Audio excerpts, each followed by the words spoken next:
अरे यार, ये जिंदगी तो सिर्फ प्रॉब्लम का घर बन के रह गया है। पता नहीं कौन सा जन्म में कौन सा पाप किया है मैंने, और ये कब खत्म होगा। श्यामा बता रही थी कि एकादशी करने से हमारे सारे पाप कर्म का फल खत्म हो जाएगा और बहुत सारे पुण्य भी अर्जित होगा।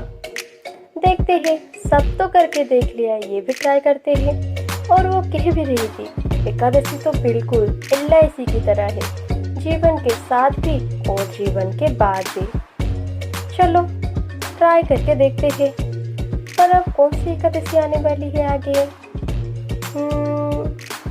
गौरंग उस ब्लॉग में देखते हैं, वो सब एकादशी पर वीडियो अपलोड करते हैं।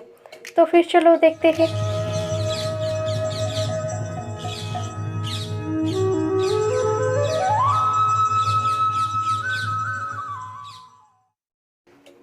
हरे कृष्णा। वर्ष भर के प्रत्येक मास में 2 एकादशी तिथियाँ आती है, एक शुक्ल पक्ष और दूसरी कृष्ण पक्ष में।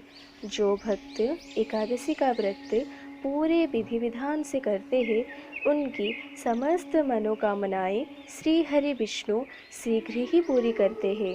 यह तिथि अत्यंत पवित्र मानी गई है और यह तिथि श्री हरि को अत्यंत प्रिय है, इसलिए इसे माधव तिथि भी कहते हैं। चलिए जानते हैं आगे आने वाली एकादशी के बारे में। जब श्री कृष्ण से महाराज युधिष्ठिर सारे एकादशियों के महात्म्य श्रवण कर रहे थे, तब महाराज युधिष्ठिर ने पूछा, हे भगवान, आपने कामिका एकादशी का महात्म्य बताकर बड़ी कृपा की। अब आप कृपा करके यह बताइए कि श्रावण शुक्ल एकादशी का क्या नाम है, उसकी विधि क्या है और इसमें कौन से देवता का पूजन किया जाता है। तब मधुसूदन कहने लगे कि इस एकादशी का नाम पुत्रदा है। अब आप शांतिपूर्वक इसकी कथा सुनिए। इसके सुनने मात्र से ही वाजपेय यज्ञ का फल मिलता है। द्वापर युग के आरंभ में माहिष्मति नामक की एक नगरी थी, जिसमें महिजित नामक का एक राजा राज्य करता था।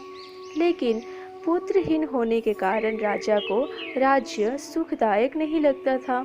उसका मानना था कि जिसके संतान ना हो, उसके लिए यह लोक और परलोक दोनों ही दुखदायक होते हैं। पुत्र सुख की प्राप्ति के लिए राजा ने अनेक उपाय किए, परंतु राजा को पुत्र की प्राप्ति ही नहीं हुई।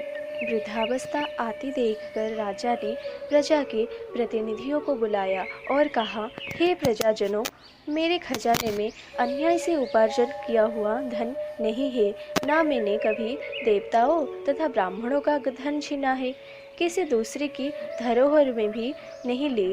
प्रजा को पुत्र के समान पालता रहा, कभी किसी से घृणा नहीं की, सबको समान माना है, सज्जनों की सदा पूजा करता हूँ। इस प्रकार धर्मयुक्त राज्य करते हुए भी मेरे पुत्र नहीं है, सो मैं अत्यंत दुख पा रहा हूँ। इसका क्या कारण है? राजा महिजित की इस बात को विचारने के लिए मंत्री तथा प्रजा के प्रतिनिधि वन को गए। वहाँ बड़े बड़े ऋषि मुनियों के दर्शन किए। राजा की उत्तम कामना की पूर्ति के लिए किसी श्रेष्ठ तपस्वी मुनि को देखते फिरते रहे। एक आश्रम में उन्होंने एक अत्यंत वयोवृद्ध, धर्म के ज्ञाता, बड़े तपस्वी, परमात्मा में मन लगाए हुए, निराहार, जितेंद्रिय, जितात्मा, जित क्रोध, सनातन धर्म के गूढ़ तत्वों को जानने वाले, समस्त शास्त्रों के ज्ञाता महात्मा लोमस मुनि को देखा, जिनका कल्प के व्यतीत होने पर एक रोम गिरता है।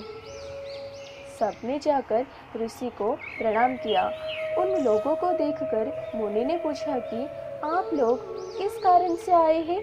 निसंदेह मैं आप लोगों का हित करूंगा। मेरा जन्म केवल दूसरों के उपकार के लिए हुआ है, इसमें संदेह मत करो। लोमस ऋषि के ऐसे वचन सुनकर सब लोग बोले, हे महर्षि, आप हमारी बात जानने में ब्रह्मा से भी अधिक समर्थ हैं, अतः आप हमारे इस संदेह को दूर कीजिए। माहिष्मतिपुरी का धर्मात्मा राजा महिजित प्रजा को अपने पुत्र के समान पालन करता है, फिर भी वह पुत्रहीन होने के कारण दुखी है। उन लोगों ने आगे कहा कि हम लोग उनकी प्रजा हैं, अतः उनके दुख हमें हमारा दुख लगता है।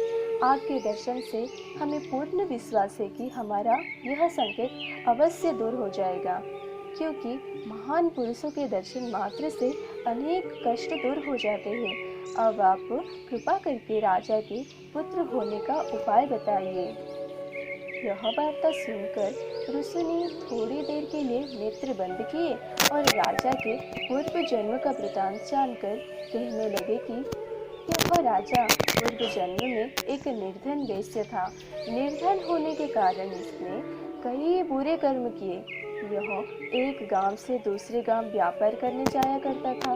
एक समय ज्येष्ठ मास के शुक्ल पक्ष की द्वादशी के दिन मध्याह्न के समय वह, जबकि 2 दिन से भूखा प्यासा था, एक जलाशय पर जल पीने गया।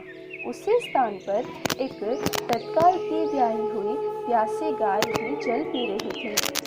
राजा ने उस प्यासी गाय को जल पीते हुए हटा दिया और स्वयं जल पीने लगा। इसलिए राजा को यह दुख सहना पड़ रहा है।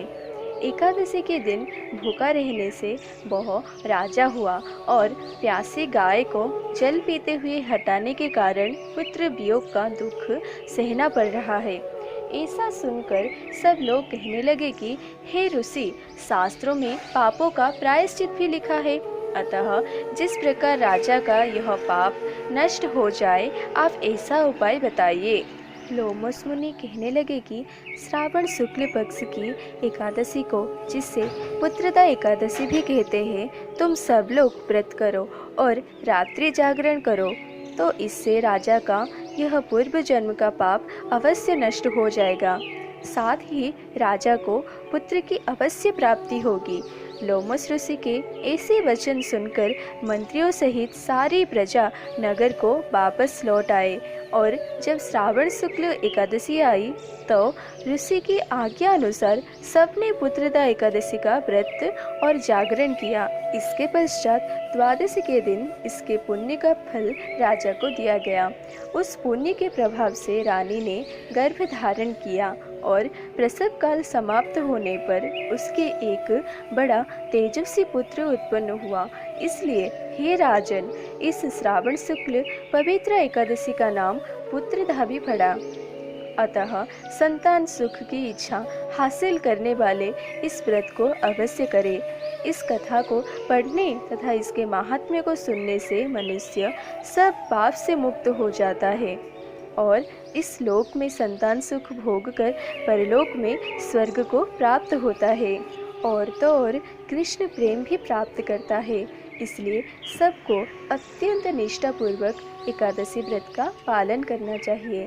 इस दिन ब्रह्म मुहूर्त में उठकर स्नानादि करके मंगलारती और तुलसी पूजन के बाद ज़्यादा से ज़्यादा हरिनाम लेना चाहिए। हरे कृष्णा कृष्णा कृष्णा हरे हरे, हरे राम राम राम हरे हरे, और अनुकल्प प्रसादम ग्रहण करके श्री हरि की चरण कमल में अपनी ध्यान केंद्रित करनी चाहिए। तो आप सब भी इस एकादशी का निष्ठापूर्वक पालन करें और श्री हरि की कृपा प्राप्त करें। हरे कृष्णा।